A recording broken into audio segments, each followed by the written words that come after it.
Nah, sering diganti buka. Nah, itu kan luka tuh ada serum yang keluar, dia suka mengering. Nah, Ya. pas dibuka itu luka lagi, berdarah lagi begitu. Nah, itu yang terjadi dok kalau kita menutupnya dengan kasar.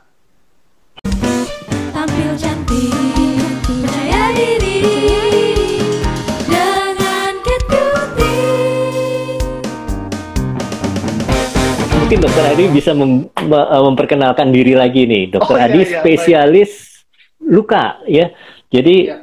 brandingnya itu sebagai dokter luka, wound specialist begitu. Bagaimana bisa cerita setelah lulus dokter kok bisa mempelajari ilmu luka ini?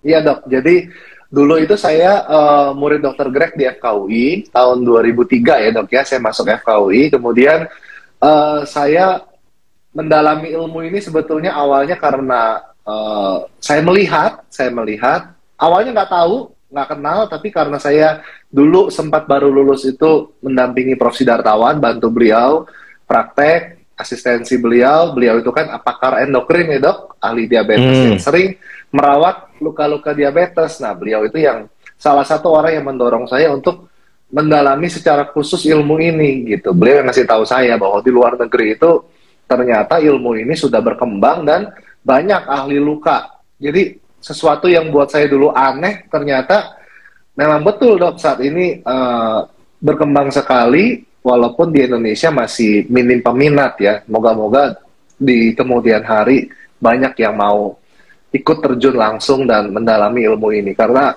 pasiennya itu butuh banyak sekali dokter yang mendalami ilmu Hmm. perawatan luka dok. Iya, iya. Kemudian Dokter Adi ngambil apa? Belajar ilmu Oh luka ini dari pendidikannya. mana? Ya, jadi Mm-mm. dulu setelah lulus itu saya ke Cardiff, dok. Cardiff University di Wales, Inggris. Hmm. Saya mengambil master saya itu di Wound Healing and Tissue Repair. Master ya, Kemudian, Magister S2. ya, Master of Science. Mm-mm. Kemudian ujian board saya, kredensial saya secara profesional itu di Amerika. Jadi saya Hmm. mendapatkan brevet Certified Wound Specialist Physician dari American Board of Wound Management. Berarti sudah ada kolegiumnya ya untuk khusus spesialis luka. Di Amerika sudah ada, Hmm, gitu. iya iya. Oke, hebat Dokter Adi. Ya. Terima kasih dok. Kalau boleh Terima tahu kasih. praktek di mana sekarang? Sekarang saya di Rumah Sakit Pantai Indah Kapuk, dok. Kemudian Hmm, di Hartologi di Brawijaya Saharjo, di Rumah Sakit Brawijaya Brawijaya. ya, Oh, Saharjo, Saharjo. Jakarta Selatan. Betul, di Hartologi di Hmm, lantai 8 saya. Kemudian satu hmm. lagi di Rumah Sakit Mandaya Puri, Mandaya Royal Hospital Puri di Tangerang, di Karangtengah. Oh, di Tangerang ya, perbatasan Ya, dengan Jakarta Barat ya itu ya.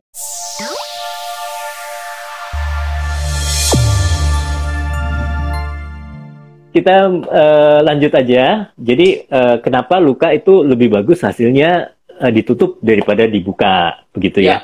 ya, betul dok. Dari penelitian-penelitian ternyata lebih bagus hasilnya ditutup. Betul. Dilanjutkan, Dokter Adi. Ini sudah saya bahas ya dok, dua penelitian dulu tahun 62, tahun 63, mereka menunjukkan bahwa kalau luka ditutup, sembuhnya itu akan lebih cepat. Nah, sekarang ini kita tahu dok kenapa luka itu ditutup tuh bisa sembuh lebih cepat. Pertama, karena proses yang terjadi di kulit itu membutuhkan kelembapan dok.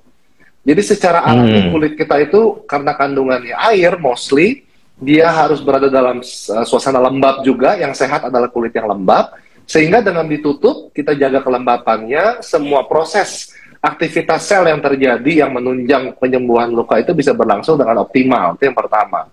Yang kedua, kalau ditutup itu membuat bakteri nggak bisa masuk ke dalam luka, dok. hmm, Sehingga bisa mengendalikan resiko infeksi. Nah, ya, Soalnya Mas. itu kalau dari praktek pengalaman saya itu kebanyakan komplikasi, Dokter Adi, kalau ditutup. Oke, oke, baik, Ya. baik. Jadi mungkin yang terjadi adalah ditutupnya tidak dengan penutup yang tepat, itu yang pertama, dan yang kedua penanganan atau pencegahan infeksi yang dilakukan belum maksimal, sehingga saat ditutup kesannya itu kayak bonyok atau kayak bernanah gitu ya dok ya. Itu mungkin yang Iya. terjadi. Betul, betul.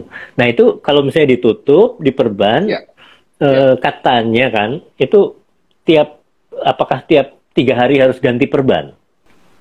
Nah, tergantung dok. Jadi kalau luka-luka sederhana, luka yang terjadi sehari-hari ya dok ya, lecet, baret dan sebagainya, kita biasanya tutup dengan dressing yang berbentuk seperti ada kasa di tengahnya dengan transparan film atau film plastik steril di pinggirnya dok.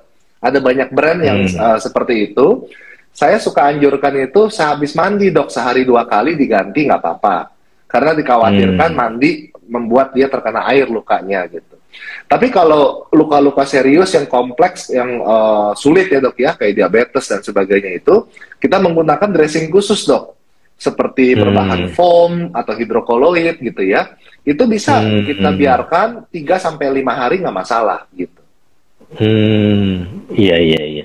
Nah itu dokter Adi, karena sering diganti buka, nah itu kan luka tuh ada serum yang keluar, dia suka mengering. Nah pas dibuka itu luka lagi, berdarah lagi begitu. Nah itu yang terjadi dok kalau kita menutupnya dengan kasa. Kalau kita menutup dengan kasa, tepat sekali dok. Karena kasa itu satu, tidak bisa menjaga kelembapan dok. Kasa kan bolong ya dok ya, bolong-bolong, uap air semua bisa menguap, bisa membuat serum yang kering seperti itu. Dan yang kedua, ini juga mungkin fakta menarik ya dok, bahwa dokter pernah kebayang nggak? Kira-kira kan kalau kita zaman dulu ya dok, menangani pasien luka, kita bersihin, kasih obat tutup kasa dok ya. Biasanya kita kasih kasa paling berapa lapis dok? 2-3 lapis gitu kali ya. Ya, kalau tebal-tebal boros kan. Nah, pernah kebayang nggak dok, berapa lapis kasa yang bakteri bisa tembus?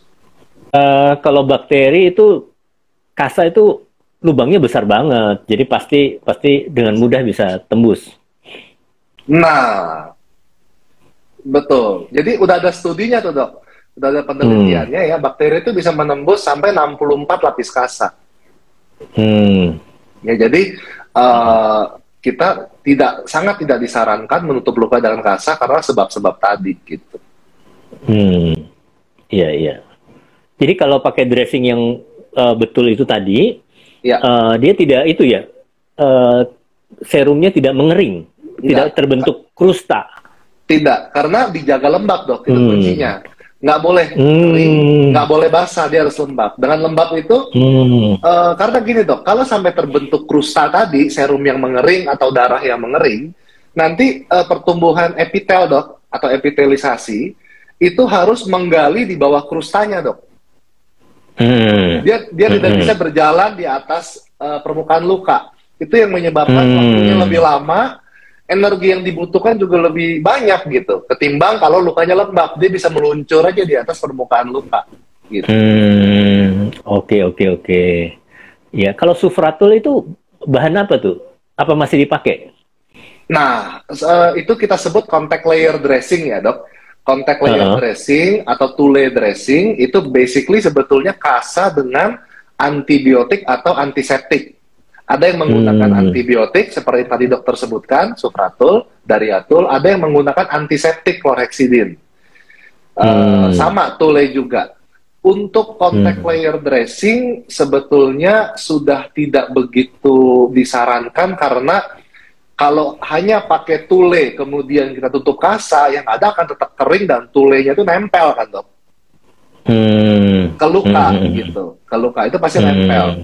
Itu yang pertama. Dan yang kedua, penggunaan antibiotik topikal itu perlu sangat hati-hati dalam merawat luka. Itu yang seringkali di abuse ya dok ya, penggunaan salep. Kenapa resistensi atau? Itu yang pertama. Itu yang pertama dok. Resistensi itu sangat tinggi angkanya sebetulnya yang kita khawatirkan. Yang kedua adalah kalau kita bicara khususnya luka-luka kronik ya dok ya, seperti diabetes gitu ya, atau luka-luka yang sudah lama umurnya, nggak sembuh-sembuh. Itu kumannya bukan lagi sifatnya sama seperti kuman-kuman pada orang yang baru jatuh dari sepeda dok. Mungkin ini istilah banyak anaerob ya? Bukan hanya itu, tapi kalau istilahnya mungkin agak medis, namanya biofilm dok. Ya, jadi buat sahabat Greg Beauty, biofilm paling gampang itu kalau kita buka mulut ada karang gigi, nah itu biofilm, contoh. Jadi itu adalah kumpulan bakteri yang dia itu tidur, Dok, dorman, tidak aktif.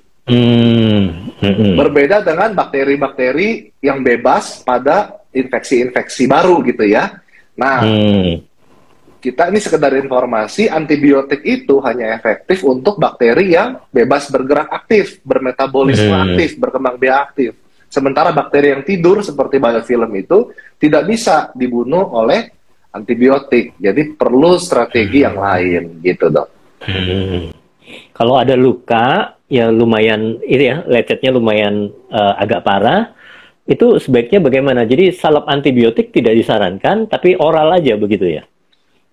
Kalau lukanya baru, Dok, lukanya baru, kemudian jadi luka akut ya, Dok ya, pada individu yang sehat gitu ya. Tahap pertama pembersihan luka itu pasti adalah dibersihkan dulu.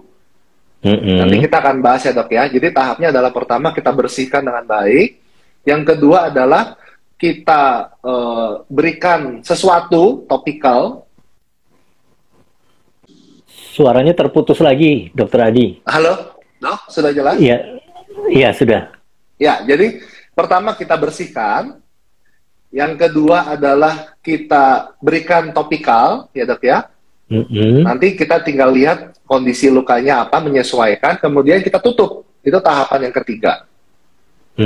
Nah, kalau lukanya kira-kira berpotensi terinfeksi, misalnya luka karena jatuh di tempat yang kotor, terkena benda kotor, atau misalnya lukanya agak dalam, berisiko terinfeksi, bisa kita berikan topikal antibiotik dengan perhatian khusus. Artinya tidak boleh sembarang pakai, sembarang berhenti. Kalau bisa ada pengontrolan ke tenaga kesehatan, tenaga medis seperti dokter gitu.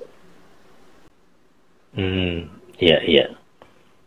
Jadi tetap bisa dipakai ya, bisa dengan salep antibiotik ya. Betul. Nah, salep antibiotik ini ada yang ointment, ada yang krim itu. Itu Ya, tuh betul. ada indikasi tertentu nggak? Misalnya ointment buat yang luka bagaimana, yang krim buat luka bagaimana? Iya, iya. Biasanya kalau lukanya cenderung kering ya, Dok. Kalau lukanya cenderung kering, kita prefer menggunakan yang ointment. Sementara kalau lukanya cenderung agak lembab, sudah ada serum yang keluar misalnya, kita bisa gunakan yang krim. Karena ointment itu punya kandungan lipid ya, Dok, atau lemak yang bisa lebih memberikan kelembapan di daerah luka gitu. Kalau misalnya untuk kita dressing, biasanya pakai yang krim apa yang ointment, Dok? Karena umumnya luka itu pasti basah ya, Dok. Karena ada darah yang keluar, ada serum yang keluar. Biasanya pakai krim. Luka baru ya itu ya? Ya, luka baru, betul. Kecuali ada keropeng yang terinfeksi, ya memang ada keropeng yang keras, yang kering gitu. Itu juga sebaiknya sih datang untuk dibuang ya, Dok ya, keropengnya. Karena keropeng itu menghambat penyembuhan luka. Nggak dengan ointment juga sih sebenarnya. Oke. Ya. Jadi ini saya dapat pencerahan. Ternyata proses penyembuhan luka terbentuknya koreng atau krusta itu tidak baik, begitu ya. Jadi harus dikondisikan kulit itu tidak terbentuk krusta, tidak terbentuk koreng, begitu ya. Betul, tepat, Dok. Kalau pakai perban juga seringkali masih terbentuk koreng itu ya. Jadi kalau luka udah sembuh, udah misalnya 1 minggu kita buka perbannya, korengnya ngikut itu nempel di perban. Nah itu tuh juga kurang bagus ya. Betul, Dok. Jadi kalau kita, pokoknya kuncinya, Dok, kalau kita itu berhasil menjaga kondisi lembab, nggak mungkin ada koreng, nggak mungkin ada krusta itu. Iya. Oke. Yang mau bertanya silahkan ya, bisa di kolom komen atau di kolom tanda tanya. Ini ada Q&A ya. Silahkan yang mau bertanya ya. Oh, ini ada yang bertanya. Ini dokter nanya bagaimana dengan perawatan luka yang kotor bernanah untuk menarik eksudatnya. Eksudatnya luka kan dibungkus dengan perban dan kasa, terus dikompres atau ditetesi dengan PZ. PZ itu apa ya? Secara periodik itu masih dibolehkan. Silakan Dokter Adi. Ini sepertinya perawat ini yang bertanya. Baik dok, terima kasih Ibu Minarti, perawat Ibu di Minarti. Rumah Sakit Surabaya. Mm-mm. Oke, Bu Minarti, selamat malam. Kalau yang saat ini secara internasional disarankan itu eh, menarik atau menyedot eksudat itu tidak dengan menggunakan kasa lembab seperti dulu, dok. Sebetulnya. Oh, Ini kan metode iya, iya. yang disebut wet to dry dressing ya, dok. Hmm, Jadi mm-mm.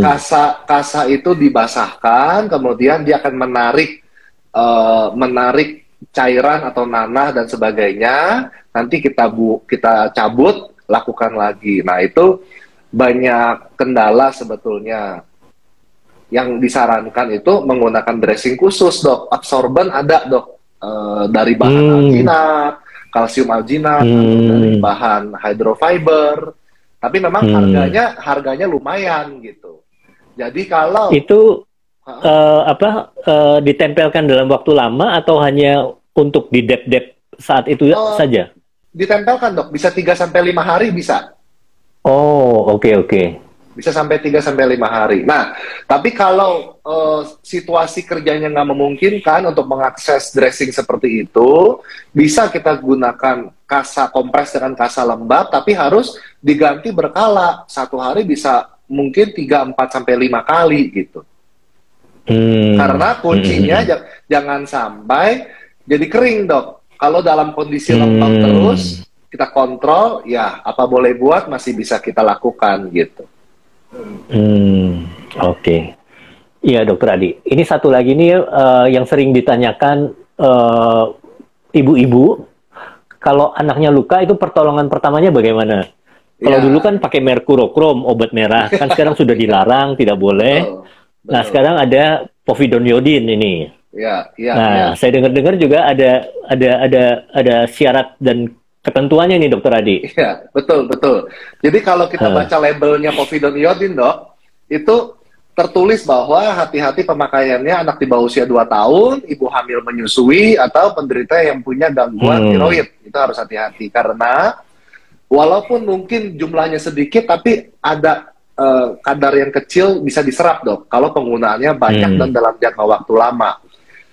Nah, untuk luka iya, iya. akut ya, dok, luka baru, sebetulnya Mm-mm. mencuci dengan povidone iodine juga nggak lagi disarankan.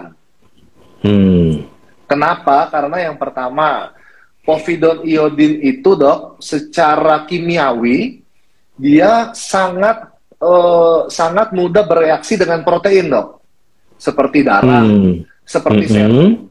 Akibatnya mm-mm, kalau dia bereaksi, dia akan menggumpal, membentuk hmm, semacam koreng tanda petik ya, dok. Mungkin dokter pernah hmm, ngalamin kalau jatuh disiram povidone iodine, jadi ada kayak koreng-koreng gitu kan ya di atas hmm, lukanya gitu. Nah, akibatnya apa, dok?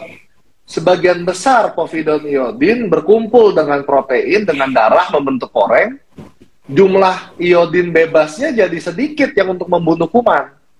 hmm, Ya, mm-mm, itu kendala dalam penggunaan povidone iodine. Nah, selain itu, beberapa literatur juga bilang povidone iodine itu punya dampak terhadap proses penyembuhan luka.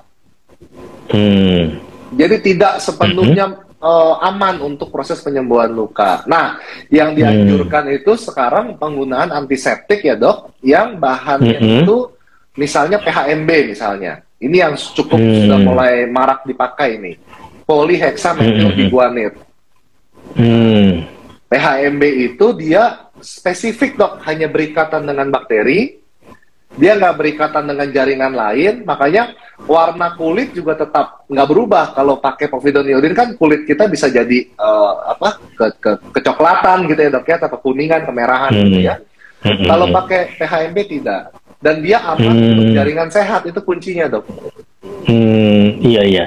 Oh ya, Dokter Adi, saya minta tolong pembahasan definisi antiseptik sama Ya, desinfektan itu bedanya apa? nah, ini pertanyaan yang bagus sekali karena sering orang salah kaprah, dok. Jadi gini, antiseptik dan desinfektan sama-sama membunuh kuman, sama-sama Mm-mm, membunuh bakteri. Tetapi bedanya antiseptik itu aman untuk jaringan sehat. Sementara disinfektan itu tidak pandang bulu, dia juga punya dampak yang tidak baik terhadap jaringan sehat. Contoh disinfektan misalnya alkohol. Iya, iya. Nah, alkohol itu tidak dianjurkan untuk membersihkan luka karena selain bakterinya mati, jaringan sehatnya juga ikut terganggu, Rusak. bisa ikut mati, betul. Gitu dong. Yang kalau untuk hand sanitizer nih, kan kemarin COVID Ya. itu apakah ada yang berbahan yang tadi dokter sebutkan PHMB itu? Kayaknya enggak dok. Kenapa? Karena untuk hand sanitizer kita kan butuh bahan aktif yang kerjanya cepat, bisa membunuh atau mensterilkan permukaan dalam waktu cepat ya dok. Sehingga paling enak, paling gampang dan murah memang menggunakan disinfektan. Oh, I see. Iya, iya. Terutama alkohol ya. Sinyal. Iya, oke. Ya, ini dok, ada pertanyaan dari Figrayani. Oke. Dok, apakah madu dapat digunakan pada luka? Nah, ini juga pertanyaannya. Ini pertanyaan bagus dok, kontroversi dari zaman berapa tahun terakhir. Jadi gini dok, madu itu sejak zaman Mesir kuno itu dipakai untuk merawat luka dok. Bahkan teman-teman yang muslim, beragama muslim, di Al-Qur'annya itu ada dok, bahwa madu itu bisa dipakai untuk merawat luka dan sebagainya gitu, disiram dengan madu. Nah, untuk secara ilmu kedokteran dewasa ini ya dok ya, ilmu yang terakhir ini, madu betul punya efek positif, bisa dipakai sebagai dressing. Tetapi madunya itu madu yang memang sudah diproses menjadi obat dok. Jadi bukannya madu dari supermarket kita pakein ke luka. Itu yang sering salah kaprah. Biasanya madunya itu madu manuka dok, berbahan dari manuka. Apa kerjanya, efeknya apa? Pertama, dia punya efek osmotik dok. Dia bisa menarik cairan. Iya, menarik cairan, menarik nanah, eksudat gitu ya dok ya. Supaya bisa terserap. Itu yang pertama. Yang kedua, madu itu bisa sebagai antibakteri karena dia bisa menghasilkan H2O2. Hidrogen peroksida saat dipakai ke luka dalam jumlah tertentu. Jadi bagus sebetulnya. Nah, cuma madunya itu jangan madu yang buat diminum, tetapi madu madu yang sudah jadi obat dok. Sudah ada di Indonesia juga ada. Oh, iya, iya. Nah, itu katanya bagus buat sariawan juga, dokter Adi. Oke, madu untuk sariawan sebetulnya secara teori mungkin harusnya kalau itu madu yang diminum ya dok ya. Karena kalau yang untuk obat biasanya nggak boleh kena ke mulut. Tetapi menggunakan madu bisa untuk menjaga kelembapan, bisa untuk itu lebih ke arah sana sebetulnya dok. Karena madu jadi membuat suasana lembab, saya kira sih gitu. Kalau madu yang diminum untuk sariawan dok ya. Iya, iya, iya. Oke, kembali lagi dokter Adi ke luka pada anak itu. Jadi dianjurkan pakai apa nih? Kalau misalnya povidone iodin itu kurang efektif lah, mungkin ada banyak efek sampingnya.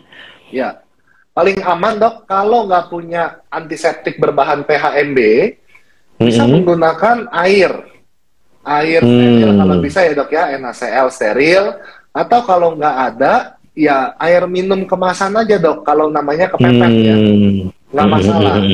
Nggak masalah. Jadi untuk membersihkan luka itu yang penting gunakan cairannya dalam jumlah cukup banyak, jangan ngirit-ngirit.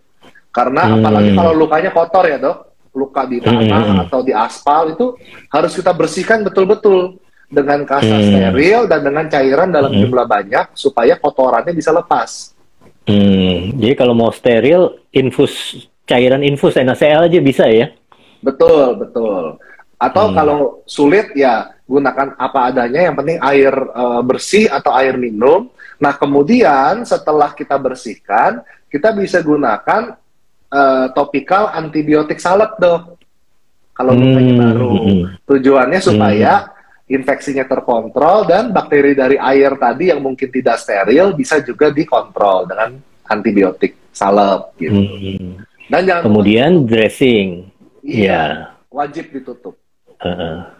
Kalau boleh tahu, PHMB Ya, ini sudah banyak merek yang dipasarkan di pasaran atau masih jarang, masih langka ini? sudah lumayan dok. Jadi Sudah sebelumnya, lumayan. ya sebelumnya itu hanya tersedia untuk kebutuhan rumah sakit, Eh, Hmm, bukan untuk produk OTC dok. Tetapi sekarang ini sudah banyak hmm. brand yang Di punya, minimarket sudah ada, sudah ada bisa diakses, sudah ada ya. Jadi bagi sudah ada. rekan-rekan sekalian, coba search di Google PHMB, nanti mereknya ketemu. Ya, Jadi bisa dipakai buat jaga-jaga P3K kalau anaknya betul, jatuh. Bisa betul. bentuknya cairan ya, Dokter Adi? Bentuknya cairan tidak berwarna dok. Jadi dia bening, Cairan jernih. Iya. jernih, betul. Oke, gitu ya. Jadi buat pertolongan pertama, kemudian setelah itu dressing. Nah, dressingnya ini Ya, juga apakah ada yang OTC, over the counter? ya, Bisa bisa dok. Untuk luka-luka bisa akut dibeli di itu minimarket juga. betul. Minimarket, Ya, apotek ada. ya. Oke deh. Gitu ya. Jadi untuk anak di bawah 2 tahun itu sebaiknya tidak boleh diberikan povidone ya. Ya. Jadi kalau Ya. guidelines terakhir dok, Mm-mm. povidone itu tempatnya kita pakai Mm-mm. hanya untuk luka yang dalam dan kotor.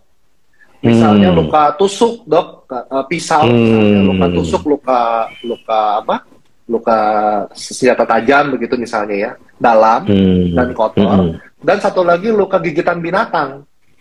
Hmm. Hmm. Tetapi Luka untuk gigitan sisanya, binatang. luka-luka yang lain itu lebih aman menggunakan PHMB atau misalnya Hmm. octenidim, itu lebih Hmm. aman dipakai sebagai antiseptik. Hmm. Iya, iya. Oke, satu lagi, Dokter Adi. Ini kan yang sering terjadi pada anak, luka bakar juga, kena air Iya, panas, ya. betul, Karena dia main-mainan gelas isinya air panas, ya, atau kena betul. minyak. Nah, itu bagaimana penanganannya? Ya, Apa yang bisa kita pakai dulu misalnya kita beli di minimarket atau di apotek terdekat, begitu? ya. Jadi kalau untuk luka bakar dok, baik anak maupun Heeh. dewasa, itu prinsip pertama adalah bila kena ya dok ya, segera alirkan air mengalir paling tidak 15 sampai 20 menit, lebih lama lebih bagus, 30 menit boleh, ke atas daerah luka, itu nomor satu. Itu pertolongan pertama yang Hmm. sangat penting. Jadi Air jangan mengalir, ya, air air dingin, ya. mengalir. Air keran aja cukup dok.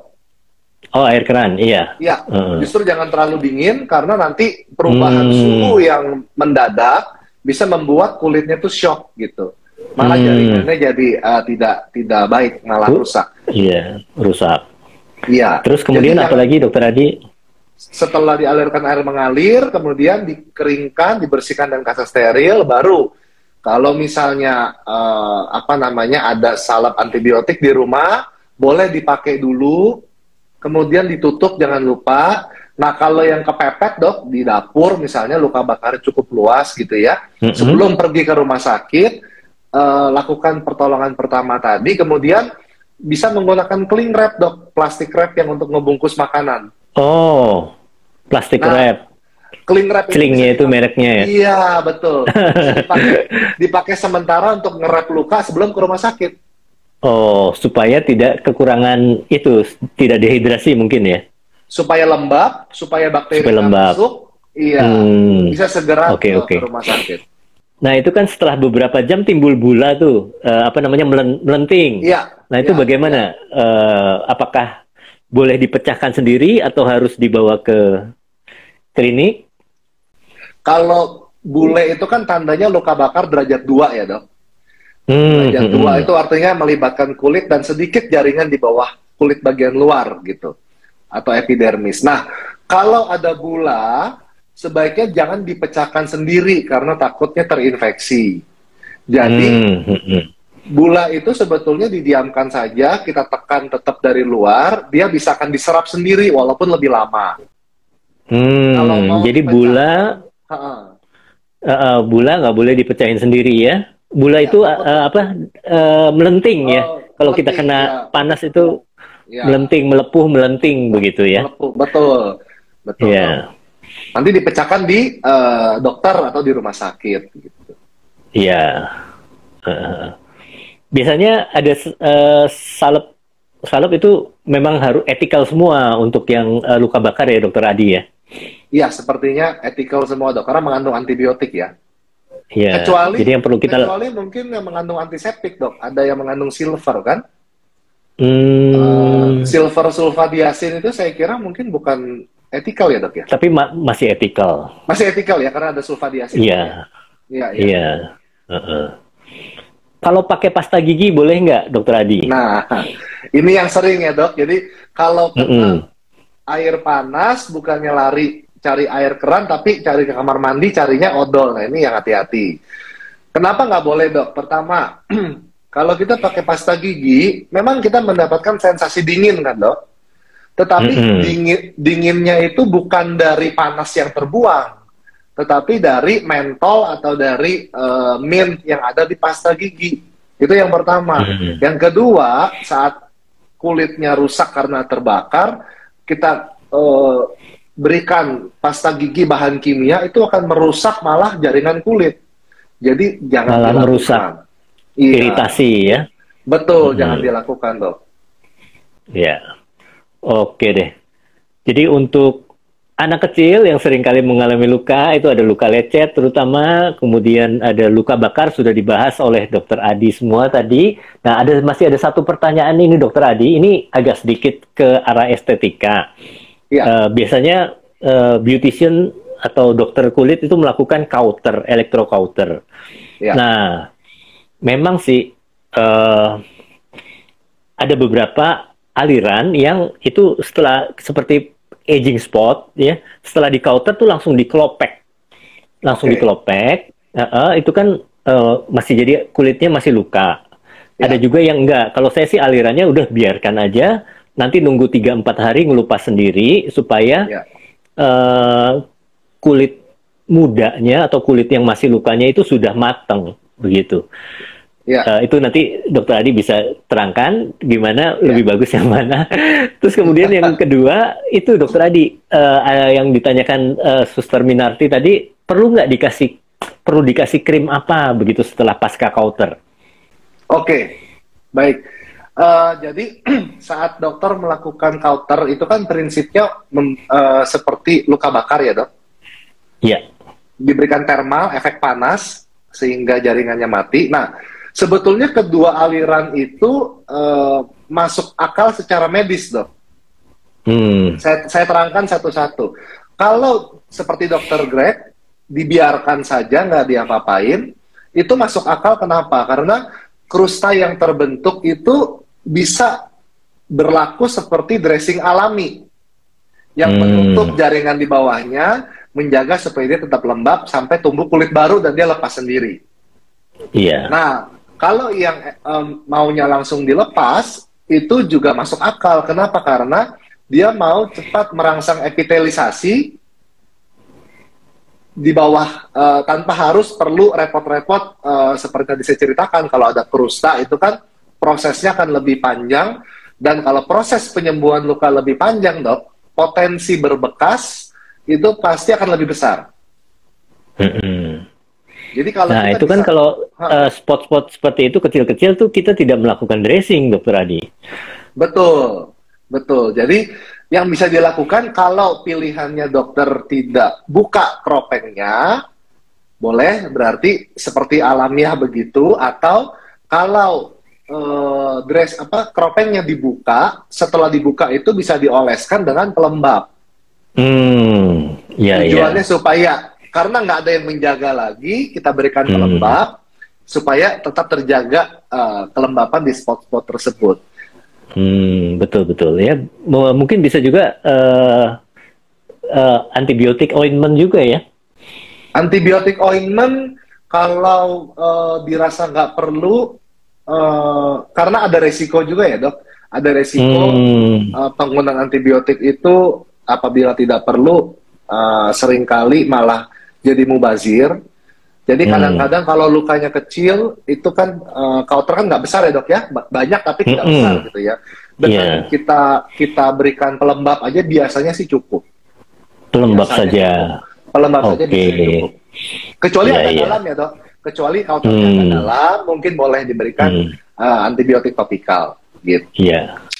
Iya, begitu Suster Minarti Surabaya dari Humaira Get Beauty ya. Semoga bisa menjawab ya. Jadi kalau kauter, kalau dikelopek harus pakai pelembab begitu ya, Pelembab. supaya mempercepat proses penyembuhan lukanya dan tidak kering ya. Tapi kalau tidak Ya, dikelopek sebetulnya nggak perlu pakai apa-apa. ya. Oke, Dokter Adi. Terima kasih, ilmunya sangat bermanfaat ini Terima kasih, dan Dok. juga sudah mengisi media sosial saya nih. Nanti Terima saya kasih. edit lagi, saya Siap, masukkan ke YouTube. siap. Terima Semoga kasih, Dok. sukses ya, Dokter Adi ya. Nanti Amin, kapan sama-sama, kalau Dok. saya butuh konsul nanti saya Siap, WA. siap, Heeh. siap.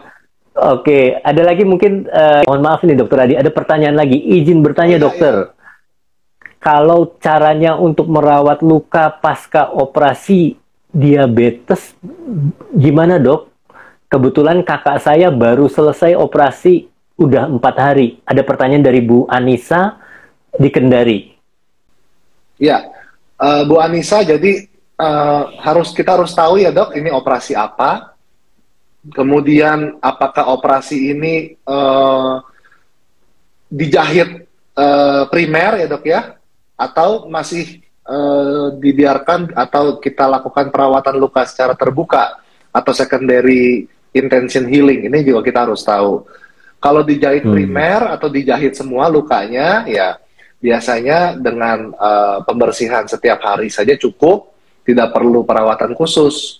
Tetapi kalau lukanya masih terbuka, memang tidak memungkinkan dijahit, nah ini yang perlu dinilai dulu dok, kondisi lukanya seperti apa sebelum kita bisa sarankan pengobatannya bagaimana gitu. Karena yang sering kali disalahartikan banyak orang ya dok, orang awal maupun tenaga medis, dokter senior-senior itu wound care disamakan dengan ganti perban dok. Wound care disamakan dengan ganti perban. Ya, padahal kalau ganti perban aja kan semua orang bisa ya dok, tinggal buka, siram-siram, kasih obat tutup, itu ganti perban, ganti balutan. Tetapi wound care itu meliputi hal yang lebih luas lagi. Kita harus melakukan penilaian, kita harus melakukan assessment wound bed-nya atau kondisi lukanya seperti apa yang perlu kita buang dan apa yang perlu kita tambahkan nanti dalam bentuk dressing. Lalu apa nanti outcome dari penilaian dan treatment kita, begitu dok. Jadi banyak hal yang harus kita lakukan, bukan sekedar buka tutup balutan gitu. Jadi mungkin buat Ibu Anissa, saran saya coba kalau misalnya memang lukanya itu perlu dirawat lanjutan, ibu tidak paham, mungkin bisa bertanya lagi ke dokter yang mengoperasi ya dok ya, supaya lebih pas begitu. Biasanya kalau parah juga ada layanan home care ya dari rumah sakit ya. Betul, betul dok. Itu dimungkinkan layanan home care, betul. Kalau debridement itu termasuk wound care juga atau tindakan operasi? Saya hampir setiap hari pasti melakukan debridement di poli dok. Jadi tergantung luasnya prosedur. Jadi seberapa luas jaringan yang kita buang, kemudian apakah memerlukan general anestesi atau regional anestesi. Kalau general anestesi atau regional pasti dilakukan di kamar operasi. Tetapi kalau kita hanya menggunakan blok saja, misalnya blok jari atau blok ankle, itu bisa kita lakukan di poli. Iya, iya. Jadi itu termasuk bagian dari wound care juga. Iya. Iya, iya. Oke deh. Ya, ini semoga Ibu Anissa, Ibu Alia ya, di Kendari, kakaknya bisa cepat teratasi ya, karena kalau sudah sampai luka diabetes itu harus penanganan harus intensif ya. Jadi jangan sampai nanti nekrosis, harus amputasi begitu. Iya. Terima kasih Dokter Adi untuk ilmunya ya, sudah bagi ilmu di Instagram Live Get Beauty. Get Beauty Dokter Adi, bukan Greg Beauty tapi Get Beauty. Get Beauty by Dr. Greg. Iya. Mantap. Oke deh. Terima kasih. Makasih Semoga dong. sukses selalu, Dokter Amin. Adi ya. Dokter Kita juga, akhiri semoga meeting sukses. hari ini ya. Semoga bermanfaat bagi kita semua. Oke, sampai jumpa di lain waktu Ya. ya.